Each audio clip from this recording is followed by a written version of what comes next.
What if one day you realized that you just weren't meant to be a fighter? It is woven into your destiny that you prove them wrong. Do you understand? I understand.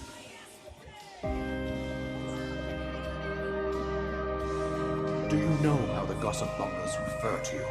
That you are the heir to a throne of nothing but failure.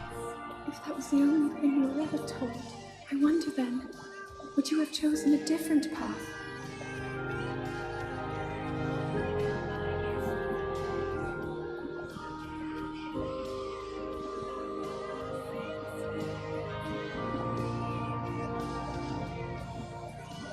No more excuses, Zelda.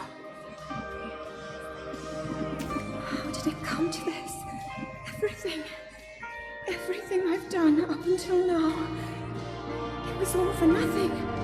So I really am just a failure. Wow, that's all kind of deep and whatnot. I'm not a child anymore. I may not be much use on the battlefield. But there must be something I can do to help.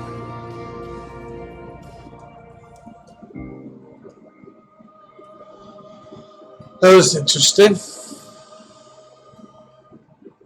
It must be for the DLC.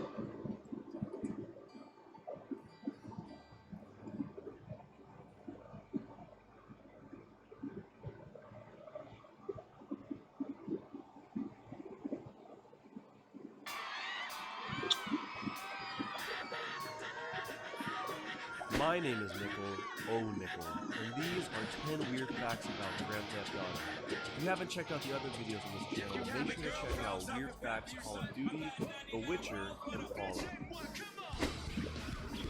A video was uploaded to YouTube in September of 2014 by ISIS, the Salafi jihadi extremist military group. The purpose of this video was to use edited Grand Theft Auto 5 footage as propaganda to recruit younger people into their army. My pronunciation will be off, but the video is titled Grand Theft Auto Salil al-Sawaran, which can roughly be translated in Arabic as the sounds of swords coming together. The video opens with this message written on screen: your games which are producing from you, we do the same actions in the battlefields. And it contains the ISIS logo plastered throughout the video. You then see an image of a man dressed as a rebel fighter wearing a black bandana, loose black shirt, and camouflage trousers while firing an assault rifle.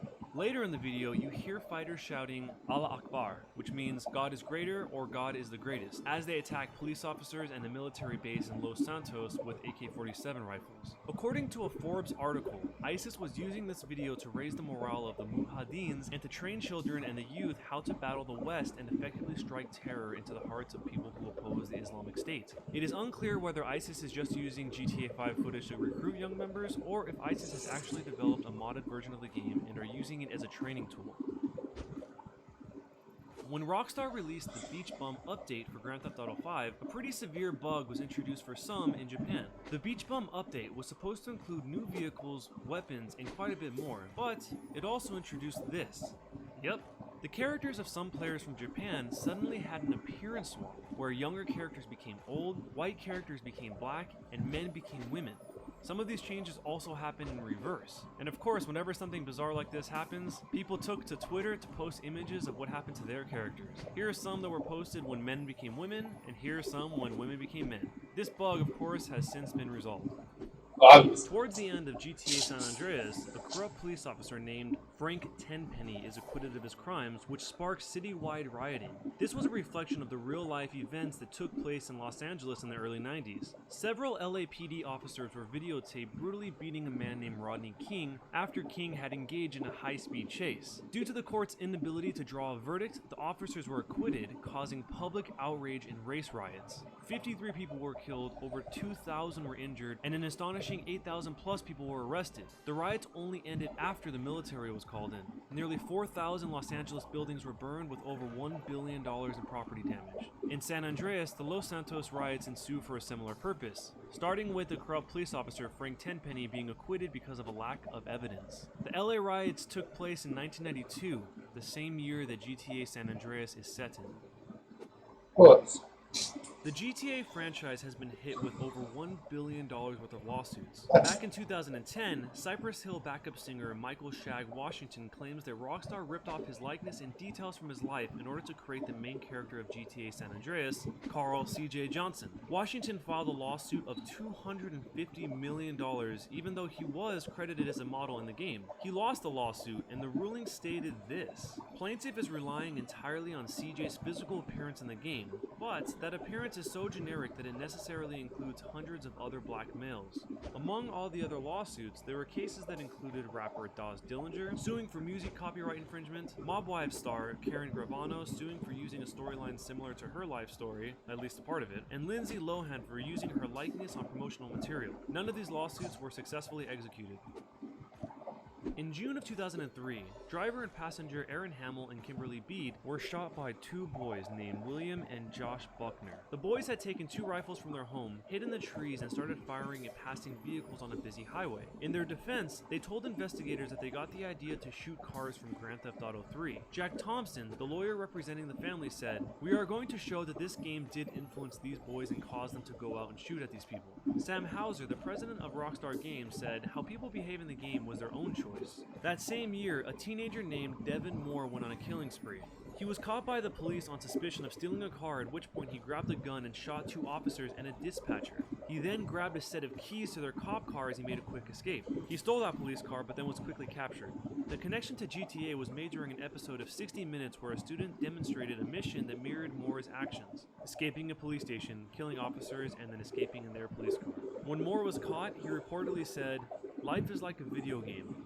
Everybody's gotta die sometime." GTA 5 at the time of making this video is the fourth highest selling game of all time at 52 million copies. So you can imagine how hectic the launch of a game like this must have been. Upon release, gamers waited in line around the world, many of which contracted the Grand Theft Auto flu during the launch of GTA 5, aka calling in sick to buy and then play GTA 5. Some people took it a bit further than just calling in sick, way further. 3 men in Staten Island posed as police officers in order to cut in front of hundreds of people in line and get a copy of Grand Theft Auto 5 early. One of the 3 men was an auxiliary volunteer at the NYPD, and his father was also a retired NYPD officer. Therefore, he had access to some police equipment. On the night of GTA's launch, the 3 drove up to a mall in a former police vehicle, and then headed towards the mall's GameStop. They were of course mistaken for police, and the GameStop manager even thanked them for being there and providing additional security. They flashed a badge to get inside the mall itself and claimed that they were with the NYPD. They then asked the GameStop manager if they could buy the game early. Once the manager saw their auxiliary badge, he did in fact sell the game to them. Afterwards, as they drove off, they passed a police officer in an unmarked car that followed them and then pulled them over. They were each charged with a single count of second-degree criminal impersonation, according to information from the district attorney's office. It's like they spoiled the game for themselves before they even had a chance to play. There was a time when many GTA 5 players were fixated on solving the mystery of the so-called GTA Ghost. The Ghost was supposed to be in the mine shaft in Great Chaparral. I'm referring to the mine shaft that you can access during Michael's murder mystery mission.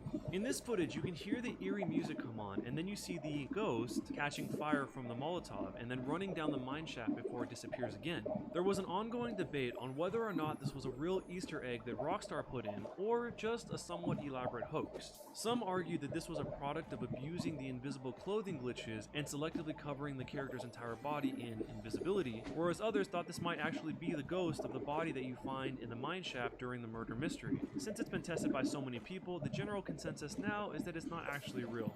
But there is a real ghost in GTA 5 that appears north of the El Gordo lighthouse near the park of Mount Gordo. At exactly 11 o'clock at night, if you look at this location, you can see her appear where she will remain until the clock strikes 12. If you get too close though, she'll disappear. Right below where she is, the word Jock is written in blood. This is a reference to John Jock Cranley, the politician who is running for governor against Sue Murray. The connection makes a bit more sense if you go to the Who Killed Leonora Johnson in-game website and click on the section that says, "Another Vinewood Mystery, Blood on the Rocks. Did she fall? Was she pushed?" The article states that John Jock Cranley and his wife Jolene were walking by the cliffs overlooking the El Gordo lighthouse when a dispute ended in Mrs. Cranley falling to her death. That's pretty spooky stuff. As we've seen, a lot of people have tried to blame GTA, and in many cases even tried suing them, but Rockstar's parent company, Take-Two Interactive, has also had to strike back. In May of 2015, Rockstar filed a lawsuit against the BBC after the BBC announced their plans to create a movie related to the Grand Theft Auto series. The film would star Daniel Radcliffe and Bill Paxton. The lawsuit was based on trademark infringements, and the film itself is titled Game Changer. The feature-length film will focus on the real-life connection between Rockstar president Sam Houser and the infamous US attorney Jack Thompson, who tried to sue the franchise because he believed that it promoted violence and saw it as a cop-killing simulator. You might remember the name Jack Thompson from one of the earlier facts. He was the attorney that was mentioned. The film was inspired by the 2012 Daniel Kushner book titled Jack, The Outlaw Story of Grand Theft Auto. The film is to be directed by Owen Harris, the director of Misfits and The Secret Diary of a Call Girl. Rockstar has stated, "We have attempted multiple times to resolve this matter with the BBC without any meaningful resolution. It is our obligation to protect our intellectual property, and unfortunately in this case, litigation was necessary." When the BBC was asked by PCMag.com about this issue, a spokeswoman from the BBC only stated that, "We do not comment on legal matters." Filming is already underway, and it is expected to be released in early 2016. Nico Bellic, the protagonist of GTA 4, was voiced by an actor named Michael Hollick.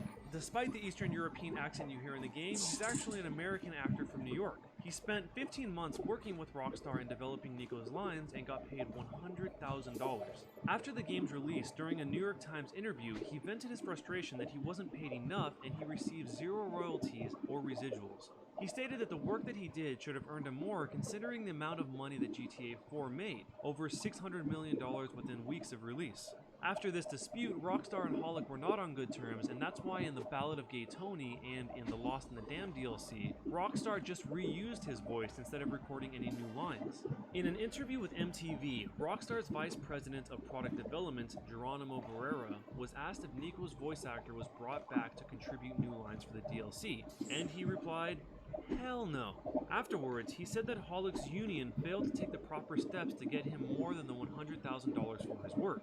As many people know, Nico is based on a character named Sasha from the 2001 movie Behind Enemy Lines. You can even buy Sasha's outfit from Behind Enemy Lines in the game. Vladimir Mashkov, the Russian actor who played Sasha in the film, was actually approached by Rockstar first to do the voice work for the character.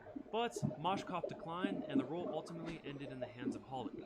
Despite the tumultuous relationship between Rockstar and the actor that played Nico, it didn't entirely write Nico out of the following game. Here are a few references to Nico Bellic and his cousin Roman Bellic in GTA 5. Within the private taxi fare missions, there's a mission titled Got Your Back that ends in a shootout. Once it's done, look at the license plates of the cars in the area that you're in, and you'll eventually see one that says Roman B and Nico B. On a laptop in Michael's house, you're able to see Nico's Life Invader page. One of Nico's recent status updates says, "Happy birthday, Roman." Right before the Vangelico heist, when you go to Lester's warehouse and Michael is talking about getting the old crew back together again, Lester says, "There are no old guys. There was an Eastern European guy making moves in Liberty City, but he's gone quiet." Although they don't say it directly, this is obviously a reference to Nico. In the Polito Bay score mission, if you select Packy to be one of the guys that goes along with you on the heist, when Trevor, Michael, and Franklin are talking in a car about their first bank score, Packy replies, "My biggest job, the Bank of Liberty City. It was me, my brother Derek, my pal Michael, and another boy, Nico, who is probably dead." This last one was just weird that it was considered to begin with, since we haven't seen a Grand Theft Auto game on a Nintendo console that wasn't a handheld before. Dan Houser of Rockstar Games was asked what platforms Grand Theft Auto 5 would come to after the announcement of their PS3 and Xbox 360 support. He only responded simply that everything else is up for consideration. One of the less likely prospects was Nintendo's Wii U, but it appears the game was in fact prototyped for Wii U, but ultimately it wasn't developed due to Wii U's performance. Nintendo apparently wasn't in opposition to bringing Grand Theft Auto 5 to the Wii U if circumstances had allowed. Reggie Fils-Aimé, president and COO of Nintendo America, stated that, quote, "The folks there at Rockstar Games have said very nice public comments about